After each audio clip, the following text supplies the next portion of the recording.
East matchup. Oh wow, John. We can stay over here in the NFC. I don't care. Up to You you. know what? For Dallas, I really feel like there's certain areas where this is a matchup nightmare. But I'm not going to come on here and down my team whatsoever. But I think one thing that not only my listeners but my colleagues find respectful is when I'm logical.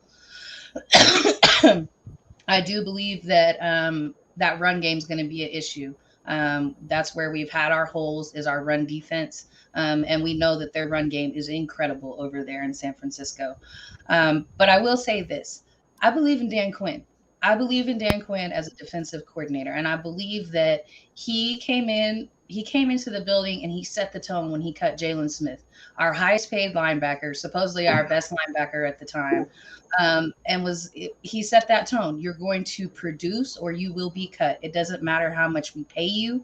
And now Jalen's over there playing for the Giants, so we see how that's going. I feel like he is definitely going to be able to wrangle this team and be able to fill in some of those holes.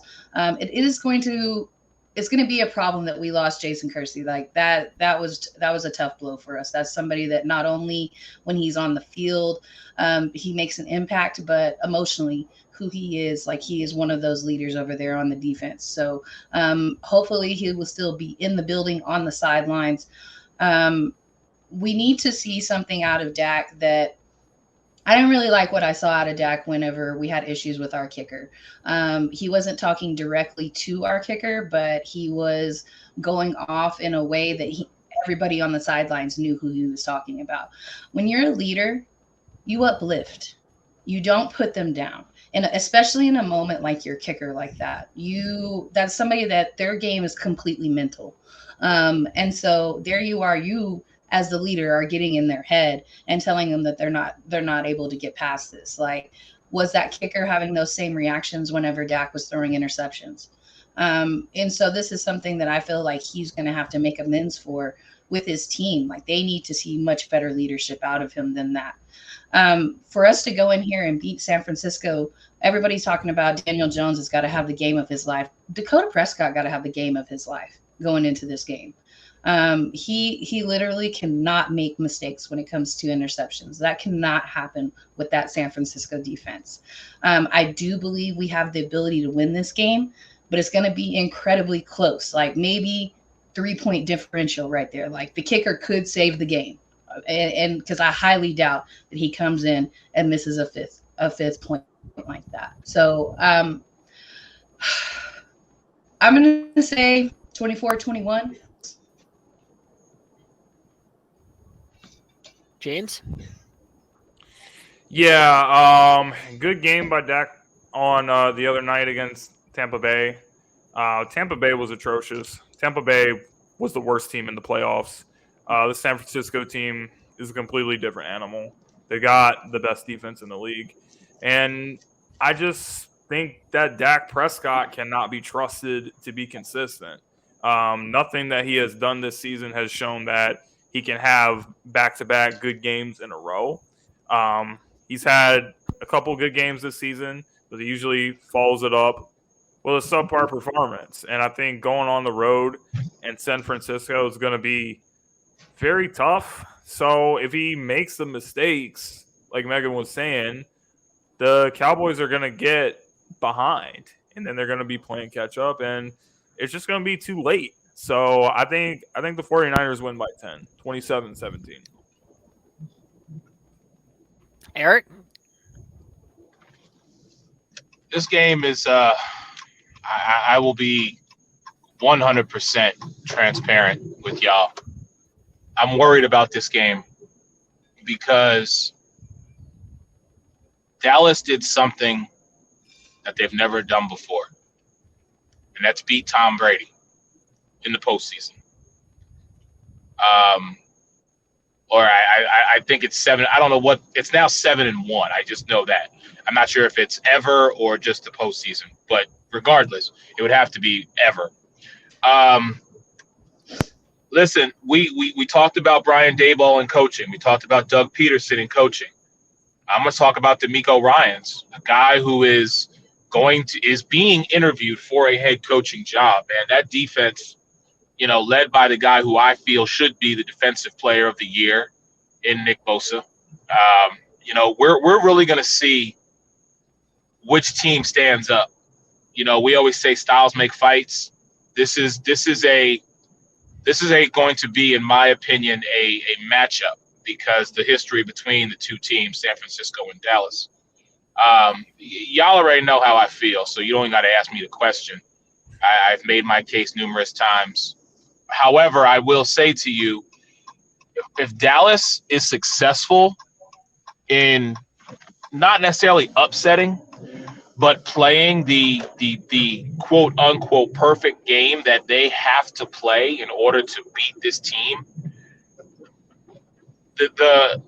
it's going to be very truth telling about what Mike McCarthy and Dan Quinn have been doing with this team because, I still say Tony Pollard should be the number one running back. CeeDee Lamb's going to be CeeDee Lamb.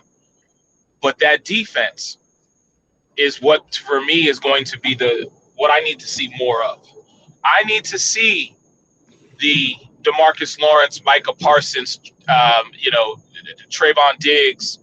I need to see those guys show up and show out. That's what I need to see in order – because, listen, Brock Purdy he can get got.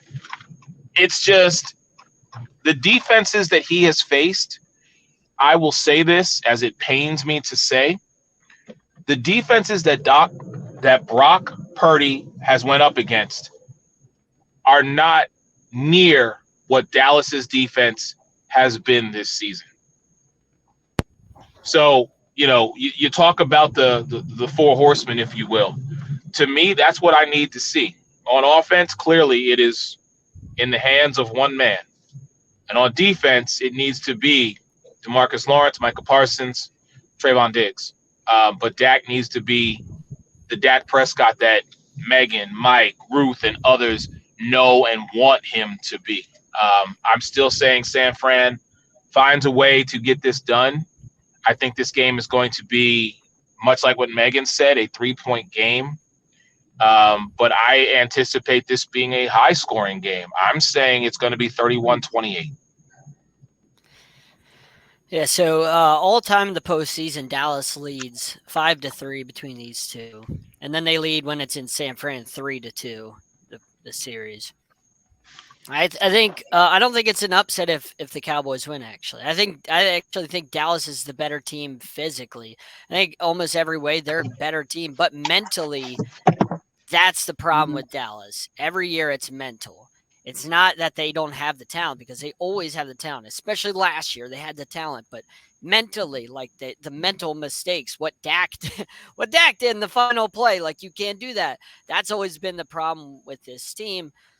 But I think that Dallas is the better team. Like defensively, they both are really good. Offensively, I'd rather have Dallas's offense. If like Dak is a better quarterback than Brock, Brett, whatever, Purdy, that guy's not even relevant to me. He's a way better quarterback. He's just got to mentally do it. So for me in this game, for Dallas to win, they got to establish the run. They can establish a run because they didn't establish the run very well against Tampa. Like Zeke was under 3 yards per carry, I believe, against Tampa. Like they still won big, but that's not Dallas's formula.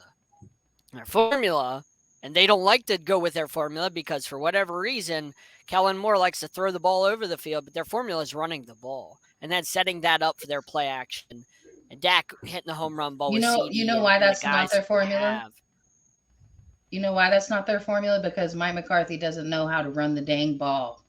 Right. Exactly. That's Kellen Moore's fault. He always wants to throw the ball. They looked good Ultimately, when it's Dak Mike McCarthy's wasn't there. fault because he leaves the playbook in Kellen Moore's hand. Right. When he was forced to run the ball when Dak was out, they ran the ball extremely well because they had to.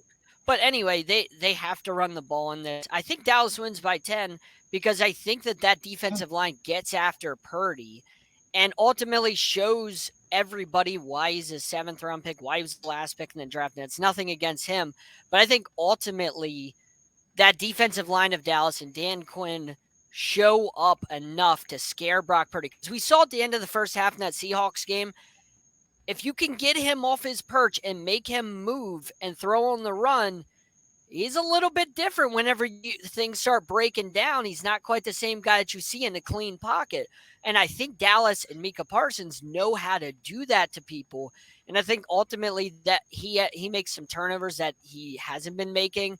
And I think Dallas ends up winning by 10, 31-21. That's just me, but I think that Purdy's the key to this, and I think he'll make some mistakes that we haven't seen, and that'd be the Giants and the Cowboys, unfortunately, in the NFC Championship. All right, well, let's go ahead and take a break real quick. We're going to shout out Ray Lynn's show, Ball Don't Lie.